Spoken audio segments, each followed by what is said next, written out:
नमस्कार प्रिय दोस्तों, आज की महत्वपूर्ण वीडियो में मैं आप सभी से बात करने वाला हूं आषाढ़ मास की अमावस्या तिथि के बारे में। आषाढ़ मास की अमावस्या तिथि कब है? 5 या 6 जुलाई। अमावस्या तिथि कब प्रारंभ हो रही है, कब समाप्त हो रही है? पूजा का शुभ मुहूर्त, पूजा विधि और इस दिन किए जाने वाले 3 विशेष कार्यों के बारे में और आज के दिन किन बातों का ध्यान रखना चाहिए, किन नियमों का पालन करना चाहिए और कौन सी वह गलतियां हैं जो आज हमें भूल से भी नहीं करनी चाहिए। क्योंकि देखिए, अमावस्या तिथि पितरों को समर्पित होती है और इसलिए अगर हम अमावस्या तिथि पर कोई भी गलती करते हैं, कोई भी ऐसा कार्य करते हैं जो आज हमें नहीं करना चाहिए, तो इस पर हमें पितरों की कृपा प्राप्त नहीं होती है। पितरों को कष्ट होता है तो हमारे जीवन में परेशानियां बढ़ती हैं, दुख बढ़ते हैं, कष्ट बढ़ते हैं और सभी प्रकार के हमारे कार्यों में बाधाएं आती हैं। चाहे संतान प्राप्ति हो या फिर धन प्राप्ति हो या विवाहित या और कोई समस्या हो, यह सभी कार्य आपके बाधित हो जाते हैं। अगर पितृदोष लग जाता है या पितरों की आपको कृपा प्राप्त नहीं होती है, इसलिए बहुत आवश्यक होता है अमावस्या तिथि पर कुछ विशेष बातों का ध्यान रखना। और दोस्तों, साथ ही हम जानेंगे कि अमावस्या के दिन कौन से कार्य है जो आज हमें जरूर करने चाहिए और कौन से वह कार्य हैं जो आज हमें भूल से भी नहीं करना चाहिए, और सुहागिन महिलाओं को किन बातों का ध्यान रखना चाहिए। तो आज की इस वीडियो में हम आपके संपूर्ण जानकारी देंगे, तो आप पूरा वीडियो अवश्य देखें। नमस्कार दोस्तों, स्वागत है आप सभी का आपके पसंदीदा चैनल हिंदू रिलीजियस टेल्स में। प्रिय भक्तगणों, गरुड़ पुराण में वर्णन मिलता है कि पूर्वजों के नाराज होने से जातक को जीवन में बहुत सारी कठिनाइयों व परेशानियों का सामना करना पड़ता है। साथ ही दुर्घटना से जीवन हानि का खतरा भी बराबर बना रहता है। विशेष तिथि जिनमें पूर्णिमा और अमावस्या पर पितरों की पूजा करनी चाहिए। ज्योतिषियों की अगर माने तो अमावस्या और पूर्णिमा तिथि पर भगवान शिव और भगवान विष्णु की पूजा करने से कुंडली में अशुभ ग्रहों के प्रभाव और दोषों से मुक्ति मिलती है। साथ ही दुर्भाग्य भी सौभाग्य में बदल जाता है। अगर आप भी अपने पूर्वजों का आशीर्वाद चाहते हैं तो आषाढ़ अमावस्या के दिन आपको अपने पितरों के लिए तर्पण अवश्य करना चाहिए। तो आइए जानते हैं अमावस्या तिथि कब प्रारंभ हो रही है। लेकिन उससे पहले दोस्तों, हमारा आपसे हाथ जोड़कर बिना निवेदन है कि अभी तक आपने हमारे वीडियो को लाइक नहीं किया तो वीडियो को लाइक करके हिंदू रिलीजियस टेल्स चैनल को सब्सक्राइब अवश्य कर लें। और हाँ, पास वाले बेल आइकन का बटन दबाना बिल्कुल भी ना भूलें। इस बार अमावस्या तिथि प्रारंभ हो रही है 5 जुलाई शुक्रवार को सुबह 4:59 से और समाप्त होगी 6 जुलाई शनिवार की सुबह 4:27 पर। इसलिए उदया तिथि के अनुसार 5 जुलाई शुक्रवार को ही अमावस्या का स्नान दान और व्रत किया जाएगा। 5 जुलाई शुक्रवार को सूर्योदय होगा सुबह 5:50 पर सूर्यास्त होगा। शाम 7:12 पर ब्रह्म मुहूर्त सुबह 4:14 से 5:02 तक रहेगा। अभिजीत मुहूर्त, जिसमें आप पितरों के नाम से तर्पण आदि कार्य कर सकते हैं, दोपहर 12:04 से 12:58 तक रहेगा। अमृतकाल शाम 6:01 से 7:38 तक रहेगा और राहु काल सुबह 10:30 से दोपहर 12 बजे तक रहेगा। इस तरह सारा दिन ध्रुव योग जी बन रहा है। पितरों के निमित्त दान तर्पण आदि कार्य आप दोपहर 12 बजे से लेकर 1:30 के बीच में कर सकते हैं। आषाढ़ अमावस्या के दिन काली चींटियों को शक्कर मिला हुआ आटा खिलाने से पाप कर्मों का क्षय होता है। अमावस्या के दिन प्रातः का सूर्य भगवान को अर्घ्य देना चाहिए। अर्घ्य देते समय तांबे के लोटे में लाल सिंदूर, लाल फूल व काले तिल डालना शुभ होता है। इसी दिन आपको स्नान दान इत्यादि सभी नियम पालन करने हैं। दोस्तों, आज के दिन अगर आप कुछ बातों का ध्यान रखते हैं, कुछ चीजों का दान करते हैं, तो सभी प्रकार के शनि दोषों से भी मुक्ति मिलती है। और किसी भी प्रकार की आर्थिक, शारीरिक या मानसिक पीड़ा से अगर आपको परेशानी हो रही है तो आज का दिन बहुत महत्वपूर्ण है। आज के दिन उपाय कीजिए जिससे कि आपको लाभ होगा। और अब बात करते हैं कि हमें आज के दिन क्या करना चाहिए और क्या नहीं करना चाहिए। तो देखिए, अमावस्या तिथि है और शास्त्रों के अनुसार आज के दिन प्रातःकाल जल्दी उठकर पवित्र नदियों में स्नान करना चाहिए। तो अगर आप जा सकते हैं किसी पवित्र नदी में स्नान करने, तब तो बहुत अच्छी बात है। नहीं तो अपने घर में भी गंगाजल मिश्रित जल से स्नान कर सकते हैं। लेकिन स्नान करने से पहले घर की थोड़ी सी साफ सफाई कर लीजिए। अमावस्या तिथि पर घर की सफाई करने से घर से दरिद्रता दूर होती है, नकारात्मक ऊर्जा दूर होती है और किसी भी प्रकार का ग्रह दोष हो, वास्तु दोषों या फिर किसी की बुरी नजर लगी हो या कोई श्राप हो, बद्दुआ हो किसी की, तो समस्त प्रकार की नकारात्मक ऊर्जा ऊंची आपको मुक्ति मिल जाती है। सिर्फ अमावस्या तिथि पर साफ सफाई करने से सबसे पहले तो यही कार्य आपको करना है कि आज जब आप सुबह उठेंगे तो पहले घर की साफ सफाई कर लीजिए। थोड़ा बहुत जितना भी आपसे हो पाता है। जैसे कि बहुत से लोगों के प्रश्न आते हैं कि इतनी सुबह हम घर की साफ सफाई करते हैं तो फिर स्नान करने में बहुत देर हो जाती है। तो देखिए, आप सुबह उठकर जैसे कि घर की झाड़ू लगा लीजिए। उसके बाद घर के मुख्य द्वार को विशेष रूप से आज साफ रखना चाहिए। तो घर के मुख्य द्वार को अच्छे से साफ कर लीजिए और जल का छिड़काव कर दीजिए। घर की चौखट आज जरूर साफ होनी चाहिए। घर की चौखट पर थोड़ा सा पानी डालकर और अच्छे से धो लीजिए। ये बहुत आवश्यक है। तो घर में आप थोड़ी कम भी सफाई करेंगे तो चलेगा। स्नान करने के बाद आप जैसे कि दिन में भी साफ सफाई करते हैं, आज के दिन अगर घर से जाले उतारे जाते हैं, घर के कोने कोने की अगर साफ सफाई करी जाती है तो घर में जो परेशानियां होती हैं वह दूर हो जाती है। तो मान लीजिए कि अगर आप सुबह नहीं कर पाते हैं तो दिन में भी कर सकते हैं।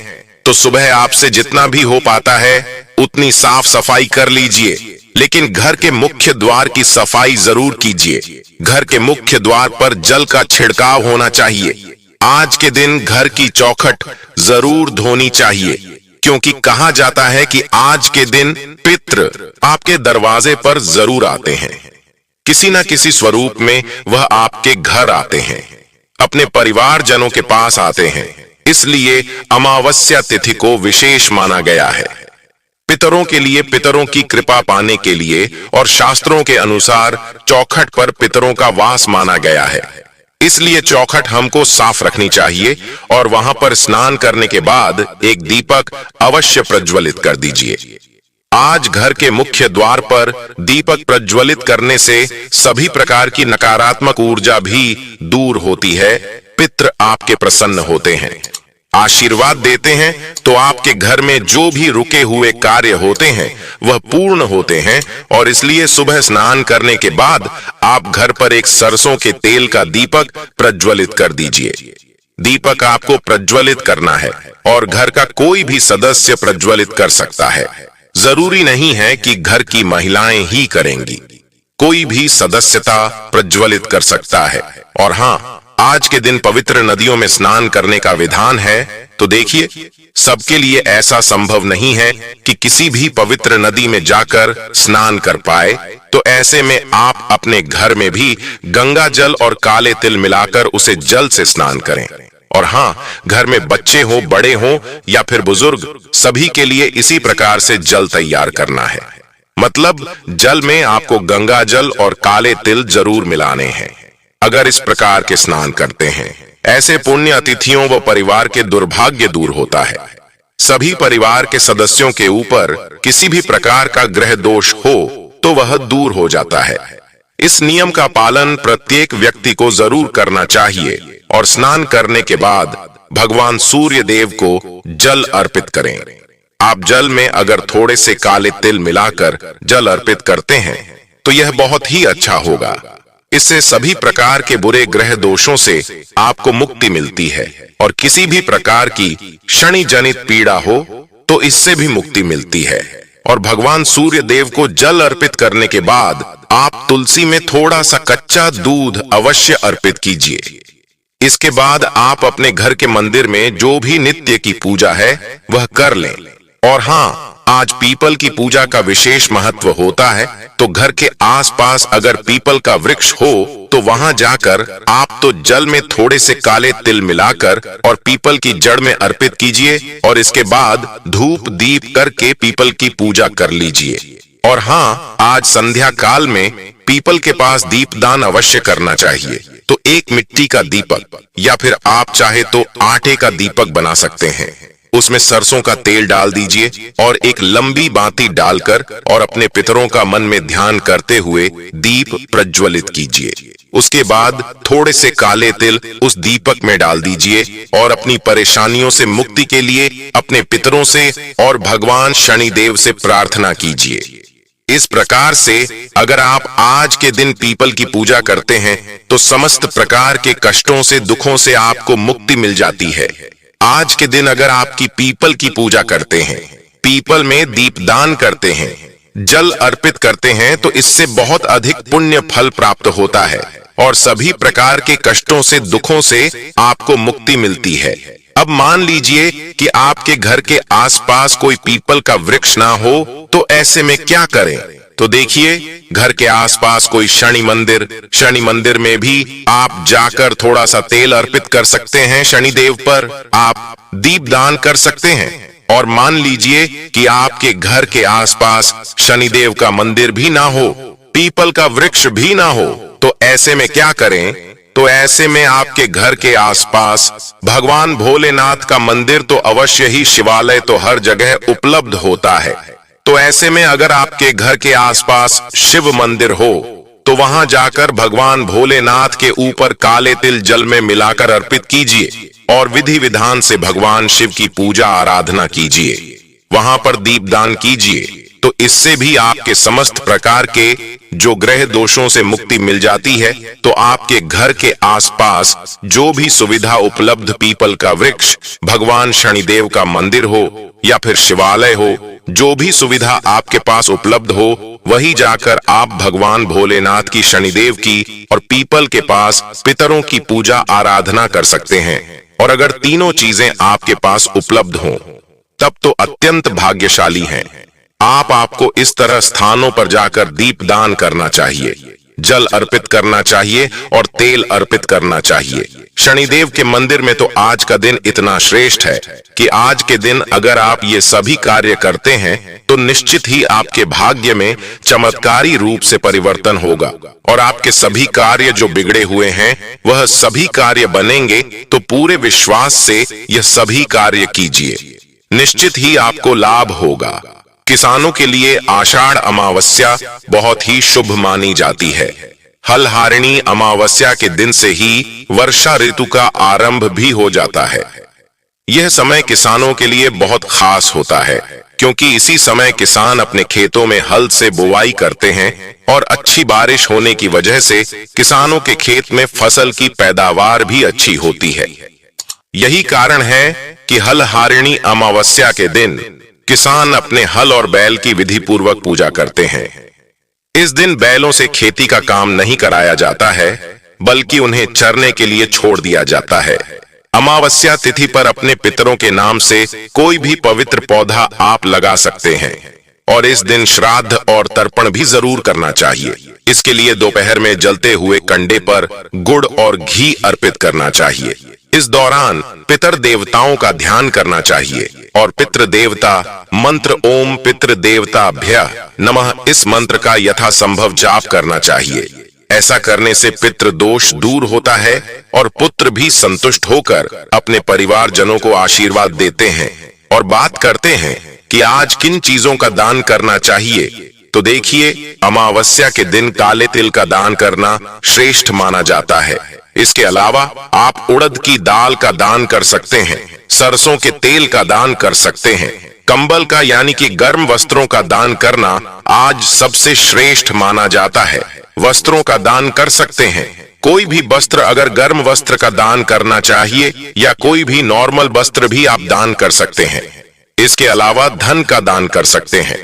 अन्न का दान कर सकते हैं, सीधा दान कर सकते हैं, जैसे कि खाने की सामग्री निकालकर किसी ब्राह्मण के यहाँ किसी जरूरतमंद के यहाँ भिजवा सकते हैं, या किसी ब्राह्मण को जरूरतमंद को घर बुलाकर भोजन भी करा सकते हैं। तो यह पूरी तरह से आपके ऊपर निर्भर करता है कि आप कौन सी चीज का दान करना चाहते हैं और कितनी संख्या में, कितनी मात्रा में दान करना चाहते हैं। और सुहागिन महिलाओं के लिए अमावस्या तिथि पर एक बहुत जरूरी नियम है जिसका पालन आपको करना चाहिए। अमावस्या तिथि, पूर्णिमा तिथि, यह दो ऐसी तिथियां हैं जिस दिन भूल से भी सुहागिन महिलाओं को बाल नहीं धोना चाहिए, क्योंकि धार्मिक मान्यताओं के अनुसार सुहागिन महिलाएं अगर अमावस्या तिथि पर बाल होती है या पूर्णिमा तिथि पर बाल धोती होती है तो इससे पति कष्टों में घिरे रहते हैं, पति की उम्र घटती है और दुर्भाग्य का सामना आपको करना पड़ता है। तो भूल से भी अमावस्या तिथि के दिन बाल मत धोए, इस बात का ध्यान रखिए। तो आज के दिन आपको ध्यान रखना है कि आपके घर में किसी भी प्रकार की तामसिक चीजों का प्रयोग ना हो, जैसे कि अगर आप नियमित तौर पर मांस, मदिरा इत्यादि का सेवन करते हैं तो आज के दिन भूल से भी मत कीजिए। घर में किसी भी प्रकार से लड़ाई झगड़ा ना हो, वाद विवाद ना हो, इस बात का भी ध्यान रखिए। और हाँ, शाम के समय आपके घर के मंदिर में ईशान कोण में शुद्ध घी का एक दीपक अवश्य प्रज्वलित होना चाहिए, क्योंकि अमावस्या तिथि माँ लक्ष्मी को अत्यंत ही प्रिय है। तो आज के दिन अगर आप माँ लक्ष्मी की आराधना करते हैं, शुद्ध घी का दीपक जलाकर मां लक्ष्मी की पूजा आराधना करते हैं, तो हमेशा आपके घर में फिर लक्ष्मी का वास बना रहता है। तो इन सभी बातों का ध्यान रखें। आषाढ़ अमावस्या के ठीक अगले दिन से गुप्त नवरात्रि भी प्रारंभ हो रही है, जिनमें 10 महाविद्याओं की पूजा की जाती है। गुप्त नवरात्रि कब से प्रारंभ है, संपूर्ण जानकारी और व्रत कथाओं को सुनने के लिए हिंदू रिलीजियस टेल्स चैनल को सब्सक्राइब कीजिए। वीडियो को लाइक करना नहीं भूलिएगा। धन्यवाद। जय श्री राम। हर हर हर महादेव।